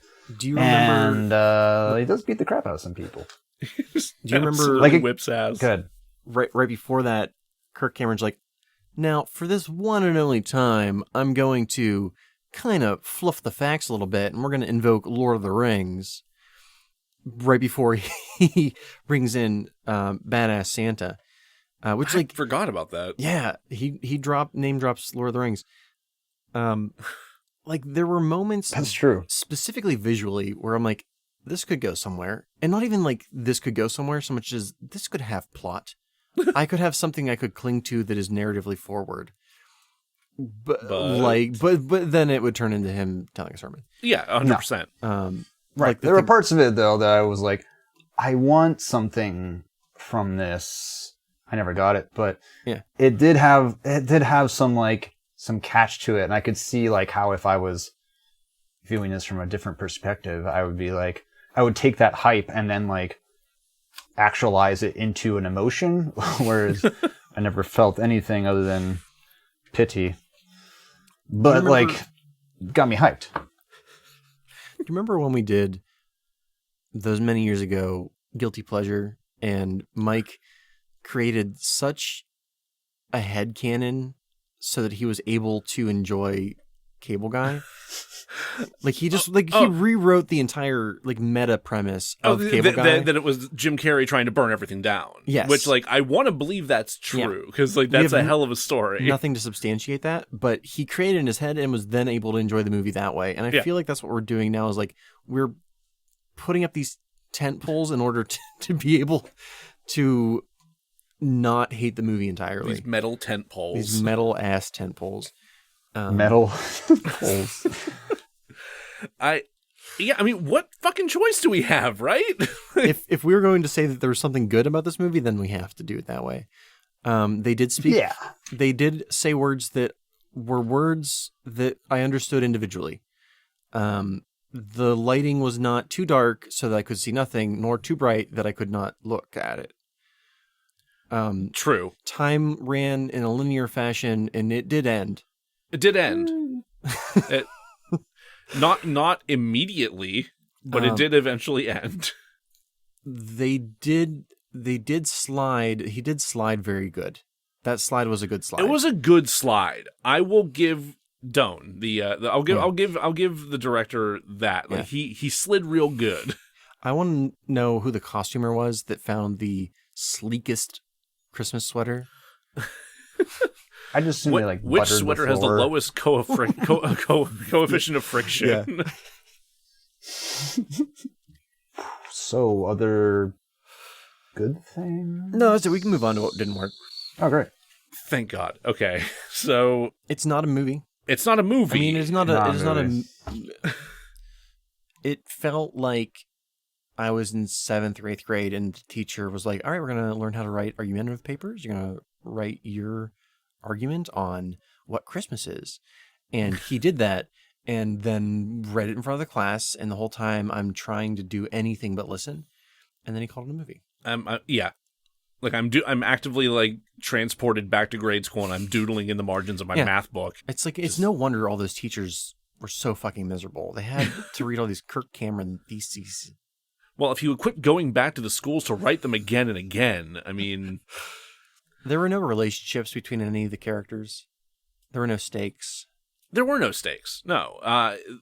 There was no real formation of a conflict outside of Kirk butting his way into his brother-in-law's, like, crisis of faith, or more or less. It like, wasn't even like a crisis of faith. a crisis of celebration, I guess. Then, like a crisis of holiday. Like, yeah, and that's really like even if there was a conflict, the conflict was confusing, and that I wasn't even sure I knew what the stakes were or like what the consequences were of any kind.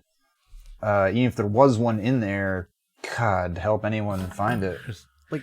Unless you already have like filled in the blanks with, I mean, you know, if you watch the first 4 minutes with Kirk's like opening sermon, like you've seen the movie, right? And it's just basically full of like coded language with like theys and we's and like, it frames as us versus them kind of thing. Yeah, very much so. If you can fill in those blanks and are nodding your head, then like, I'm sure you're gonna understand the stakes, whatever they are, because you've already created them. I guess there are, if you're the kind of person that is already upset that people are saying Happy Holidays as opposed to Merry Christmas, then there are stakes. But to us, who don't give a shit, there are no stakes. Yeah, if you're already subscribed to that culture war bullshit, then like you're lost. Yeah, that's you're too deep. You're too deep already. This was tailor made for you. Mm-hmm. Yeah. If you're not listening to the wrong people or drinking the Kool-Aid, just actual, very subtle lines. Yeah. Yeah, he did actually make a fucking Jonestown reference in there, didn't he? What else didn't work? The score was all over the fucking place. There was some like honky-tonk music. There was some dubstep. There was some Christmas music. There was some ska music. I loved like some of the music when they're just sitting in the car. Yeah. Or it's just like... yeah. Just like, we found this weird stock music just like sitting around like, well, we don't know what to do with this here. We don't know what to do with a car scene either, apparently. But it's 40 minutes long. Perfect. Yeah. Because that's how long they sit in the car, is 40 minutes of the goddamn film. It's like a full 2/3 of the damn movie they're in that car. It's stupid. There's it's like a very old filmmaking principle that like, oh, you wrote a car scene? Can you put it anywhere else? Oh, you have to have a car scene? Okay, do it in a parked car. And they're like, well, we did it. We followed advice. Got it. 100% nailed it. No notes. Oh my God. The music was so, like we've already touched on how misleading the ska was in the beginning. And that was one of the most enjoyable goddamn things about the movie. Everything else, like it either it doesn't fit, it is like cringy dubstep that's already out of date at that point even. Like, all right, here's something. The sets. Did the sets work? Actually, I have one more thing to talk about music wise, because I will never be able to get out of my head that they used an entire Family Force 5 song for that dance sequence. Like, they did, didn't they? There's an entire... Can someone fill me in? What is this band? Yeah, I can very much fill you in. So there's an entire branch of pop punk and that went hard into religious songwriting, and some of it's like, innocuous enough, just like real, like it's not trying to indoctrinate people. It's just like, it's just kind of wholesome and clean and whatnot, like your Reliant K's or whatever else. But but then as that scene started to envelop other influences, like as it started to as you had like parts of it branching out into emo and screamo and more hardcore stuff, you had other parts that were getting more and more pop influenced, and you had shit like your Cobra Starships, your Gym Class Heroes, and so on and so forth, where there was like hip hop and pop music and club influences behind a lot of like the backing music. And then there was a Christian branch of that, which is where Family Force 5 fits in, where it is supposed to be like dancey, like pseudo club like pop punk for religious kids. If So That is the best way exactly that I what can sum it enter up. my earballs. Yeah. Earballs. Earballs. Your earball. Yeah, Earballs. that's correct. That's anatomically and scientifically correct. It. Well, I that's was kind of wor- interesting because Joe, did you recognize like this director at all before No, this? no, I had no knowledge of any of his work before this. I only point you out just because he like directed a shit ton of like 90s pop punk music videos. Of course he fucking did. Like you Blink he loves slow-mo 182, so much. Taking Back Sunday, Pennywise. fucking Taking Back Sunday? Are you kidding me? Yep. What Taking Back Sunday? I gotta look this up. Hold on.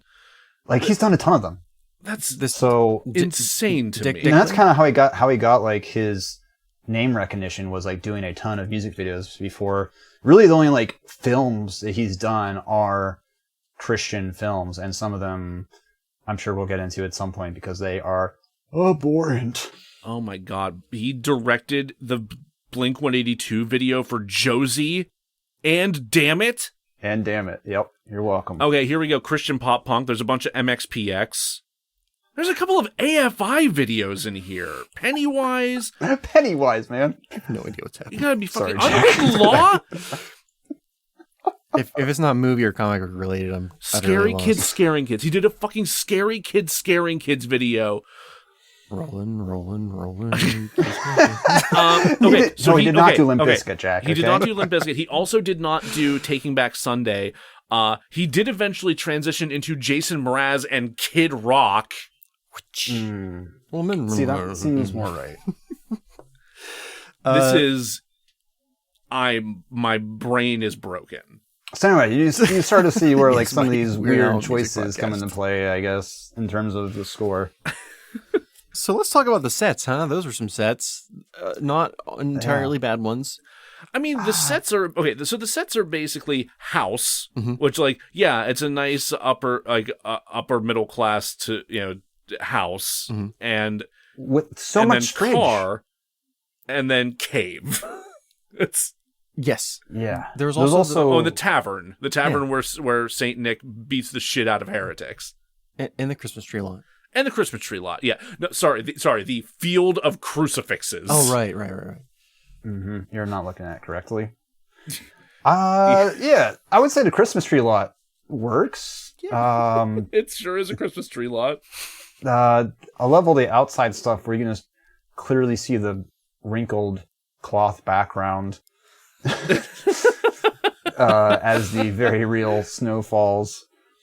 Yeah, there was some. Amazing. Speaking of snow, I love that in the car the whole time it's raining, but snowing in every other shot. Yeah. Let me know. Tell me if this is just like me being a real conspiracy theorist. Okay. So we open on this scene of Kirk Cameron in his like palatial abode, right? Yep. And it's gorgeous. Like it's gorgeous. It's a huge, giant, fucking golden white house with a fireplace. While I find it kind of disgusting, do you feel like people that are evangelical would look at that and think that that's something to strive towards? Because like to me, Yeah. that set and the house that they filmed in was like grotesque. Like why like if I went into that house as a human being, Uh-huh. I'd be like, I don't really want to talk to these people. Yeah. I mean, it's We have nothing. in it's common. exactly what the film is selling, though, right? Is like this material-driven, like profit-driven evangelical fantasy. Yeah. So like Really, the first shot, exactly what you're feeling, is exactly why this film doesn't work on you. Yeah, it keys you up for the materialism aspect of it right away. Right. Now, I was not, as you may have guessed, the best Sunday school student, but they really hammered it into you that this Roman Catholic that you shouldn't put weight in earthly possessions. Yeah. I mean, well, there's the whole the whole thing about you have an easier time getting a camel through the eye of a needle than getting a rich man into heaven. Or, I know that's not the exact wording, but that's like, where did that ethos go? Like the whole thing about like Jesus had nothing. He was humble. Yeah. Like he washed a man's feet for him because he didn't see himself as like too good for that shit. He defended a sex worker. He was friends with the lowest of the low. Yeah. I got no problem with Jesus. He flipped he flipped the tables of merchants and bankers taking over a temple. Like it's coolest moment in Jesus' life, personally, where he like fucked a bunch of bankers' days up. Yeah. It's so it's so detached even from like the faith that they profess. Yeah. It's what were you saying, Scott? Let's get into this a little bit. Like, what do you think is the message of the film? I think that not that I agree with it, but I think it is that it is okay to keep Christmas as ours, meaning the evangelical, like they're gatekeeping Christmas. And that it is specifically a Christmas that is based around consumerism. Yeah, I think it's an attempt to position themselves in the role of the victim, so that they don't have to feel bad about the aspects of the celebration or the aspects of their own faith that don't actually jive with the holy book that they purport to believe. Yeah, I think the position of victim is, I think you're right, it's very important. And it's kind of something that we see a lot these days, right? As you have these right-wing personalities crying victim as they profit off that position, right? Absolutely. So, we know, like, Kirk Cameron is a wealthy individual. The people that he works with and the positions that he supports are full of wealthy people. The director... his wonderful other filmography. One of the ones he's most known for, I don't know if you guys saw, is the documentary called like The Free Speech Apocalypse. Yes, I missed that. I was too mired in my own scene kid. It's exactly what it sounds like to dive into that. But but it's a documentary that it follows this pastor Douglas Wilson, who, if you don't know, I'm sure you do, because he's just made headlines as being like human slime. Anyway, he visits his university for a talk or whatever, and a lot of the students on the campus protest. And this is like in the Midwest. It's like Indiana or something, I think. And, they were like concerned for this pastor's safety. And the documentary is just like about that, like positioning him as the victim and like how the left is like ruining free speech and like attacking everything that, is our livelihood. Some Diet Milo Yiannopoulos bullshit. It's some Louis C.K. bullshit. Absolutely. But that's a business. Yeah. Right? No, it is 100%. They know that they can rake in cash doing that. The number, so like we're a newer podcast and we've interacted with a lot of other newer podcasts. Yeah, it's been fun. And most of the time it's pretty fun.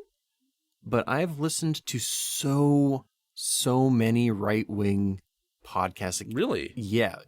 The ones that the like demographics that the genres that I see the most: wrestling, sports, religious, just in general. Sure. Right-wing. Huh. Yeah. I see more right-wing podcasts than I do spooky podcasts.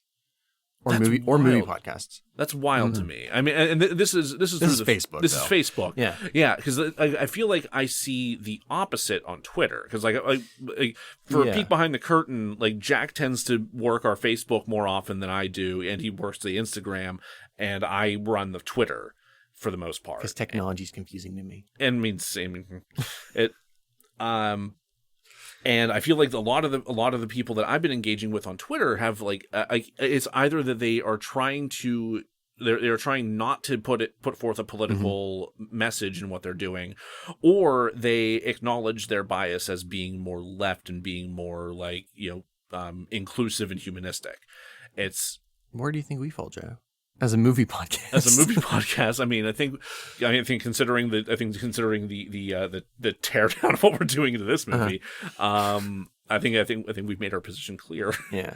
We did also challenge anyone who wants to be upset about Elvira coming out to a fight at a random playground. We did do that, didn't we? So this is so far off topic, but I think we are political in the same way that like My Favorite Murder or Last Podcast is, where like their politics, but it's not the point of the podcast. Right. Yeah, I think that's fair to say. And I think for me, like a lot of it comes down to like you can try to say that art is not political or that movies are not political, but that is inherently not true. At least as far as I see it, because those things are not created in a vacuum. Like they are a product of the culture, of the culture and the politics and the situation of the time in which they are made. I think this is relevant because I was thinking about your Guilty Pleasures episode that did recently. Sure. And, at the end you talk about how films are cheeseburgers, and if you want to eat a greasy cheeseburger from McDonald's, like, by all means, enjoy that cheeseburger, Five Guys. And, I think part of me, like, watching this film was like, listen, it's not my cheeseburger. I don't want it. It's bad. But they're bad cheeseburgers. You also said, like, if that cheeseburger isn't like actively harming other people, then like go for it. But I mean, I think the message of this film, like, on its surface is like, spend too much at Christmas. Like, okay, that's a dumb take, whatever. But I think, based on the context of the work of the director, of Kirk Cameron, of the culture that they're promoting, the fact that this version of Christmas is traumatic to so many people, I would argue that, it does cross that line into being actively a bad movie for society. Yeah, no, I agree. Yeah, it's like, it's not just that it's bad in terms of like, no, this is a shitty thing to watch. It's like bad in that like the things it's promoting are actively like socially harmful. Yeah. I think that was like, I expected that maybe like going in, like, we'll see how toxic this is. But then like halfway through it was like, get a bigger ham at Christmas. Like, all right, this is dumb, whatever. But then like kind of, I don't know, reflecting on it more, I was like, just how gross is this? Yeah. Yep. These are cheeseburgers made by people who don't wash their hands. Oh, God. Oh, and considering where those hands have been. I don't like that. I was going to end right there, but then you said that, and now I don't want to. But so this is a really good conversation. Thank you, Scott, for leading us here. Hell yeah. We are going to break this into two parts. It is going to be a longer fix. That'll happen when you have to make a movie from scratch.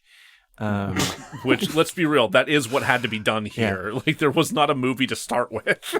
So, thank you, Scott. Anything you want to plug? Anything you want to draw? Plug your ears if you're going to watch this movie.